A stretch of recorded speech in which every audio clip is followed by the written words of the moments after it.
backwards, and sometimes sideways, and maybe even around. I want you to keep changing your direction. In the freeze game, the teacher made use of 2 locomotors, namely walking and skipping. There are 8 basic locomotors. The other 6 are run, gallop, jump, hop, leap, and slide.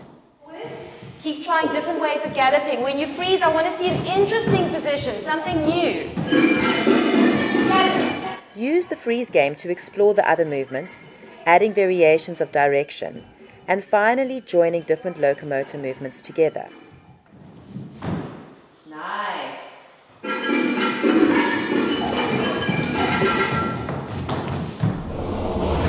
What happens when you've injured your leg? You hop because you can't stand on it.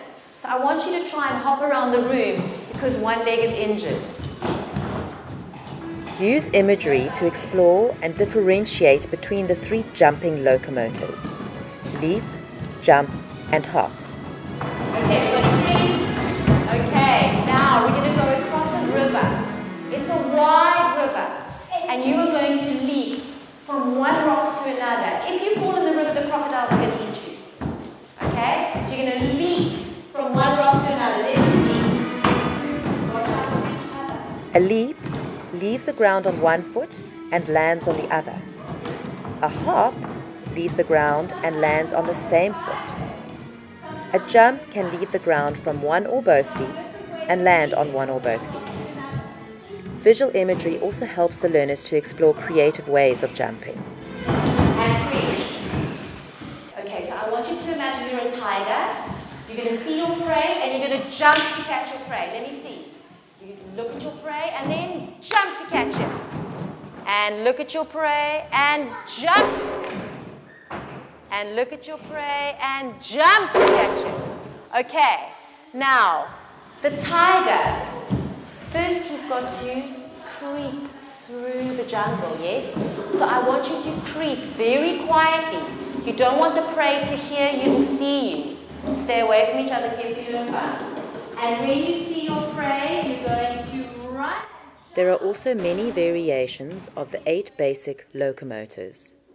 On screen, the learners are instructed to creep like a tiger. This is a variation of a locomotor. And then to jump on their prey. This is an example of combining locomotor movements and using visual imagery for both. This group of intermediate phase learners is working with only one locomotor movement, using imagery to explore different ways of walking. First, they walk normally. Then, like an old person whose body is very stiff and tired.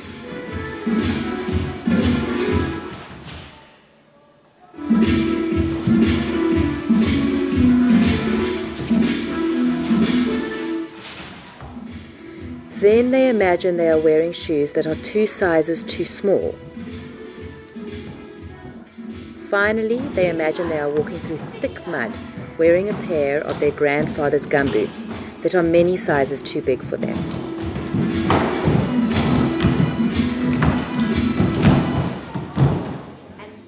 Once the learners have explored, they select 2 walks to join together and then find a partner with which to work. Together, they combine their walks into a sequence.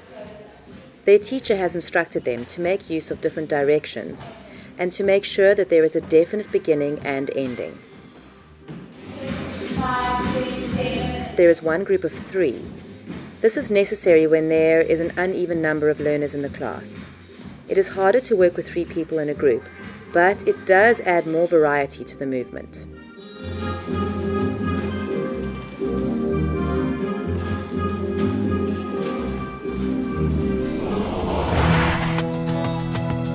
Locomotor movements move one across the space, whereas axial movements move around the center axis of the body. When a cat jumps, we call it a pounce. Okay, so we're going to use that word pounce. Can you say that? Pounce. Pounce. So when you pounce, it's got that sound. Pounce. Let me see everybody pounce. Pounce. Okay. Now, I want you to wiggle into a tight pair of jeans. Let me see you wiggle into a tight pair of jeans. Oh, it's hard to get those jeans on. Wiggle. And wiggle into a tight pair of jeans. And now I want you to shake all the water off you. Shake all the water off you. The water's all over. You don't have a towel, so you've got to shake it off. How many different ways can you shake? And now I want you to imagine that you're a wet lappy. What's a lappy? A wash rag, yeah? You're a wet wash rag, so you're going to flop. And then find another way to flop. You've got no bones. You're just a floppy lappy. And a flop. And a flop. And a flop. Okay, now we're going to try put all those words together. So we're going to do pounce, wiggle, shake, flop. Okay, so we're going to do that. Let's first say the words. And pounce, wiggle, shake, flop. Okay, now you're going to do it with movement, and you must use the whole room. So we're going to pounce. Saying the name of the movement as they perform it helps the learners to focus and remember the order of the movements. The sequence is repeated many times so that they can experiment with different ways of performing the movements.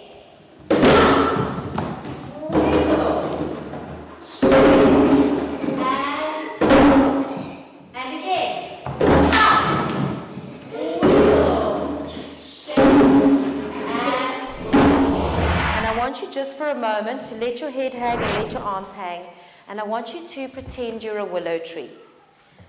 Imagine how heavy your branches must feel. And now I want you to imagine the wind starts to sway your branches. Very gently the wind starts to sway your branches. And the wind is very soft.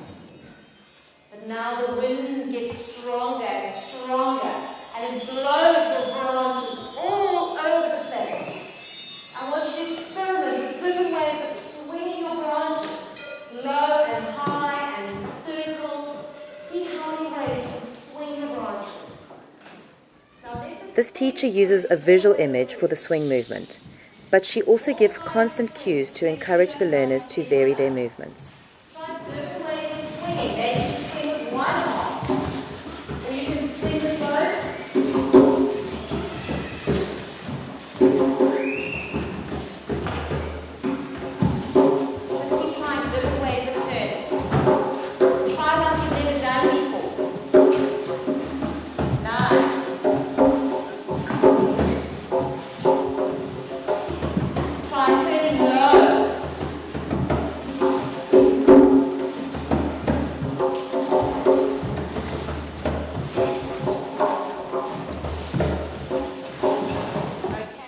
Once they have explored turns, they are then instructed to stretch in different directions.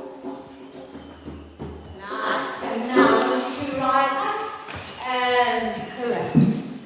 And rise up and collapse. Try different ways of rising up and collapse.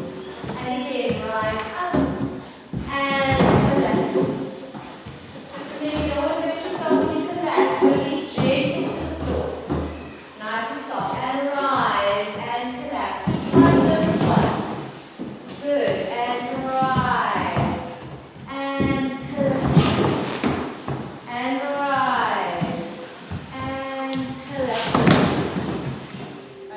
The teacher finally identifies each axial movement: swing, turn, stretch, rise, and collapse, and instructs the learners to choose one of each and put them together to form a movement sentence. It may be easier to stop after the first two explorations, swing and turn, and get them to choose one of those first before going on to explore the other movements. Then they can choose one stretch and a rise and collapse and add those to their swing and turn. They must then focus on creating smooth transitions between each movement.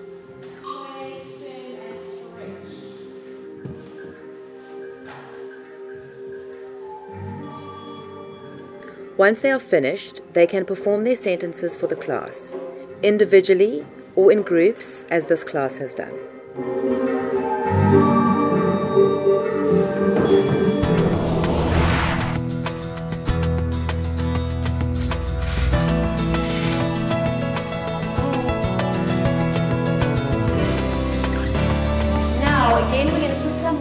together some movement words.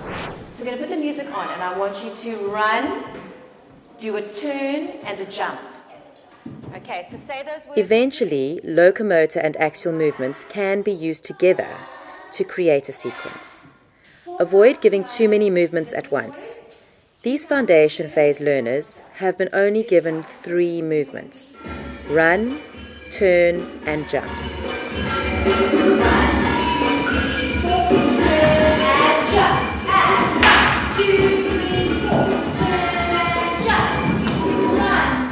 They explore, select, and put their final choice of movements together, finally performing them for the class. Remember, they need time to explore each movement, and then they also need time to practice repeating their chosen movements before joining them all together.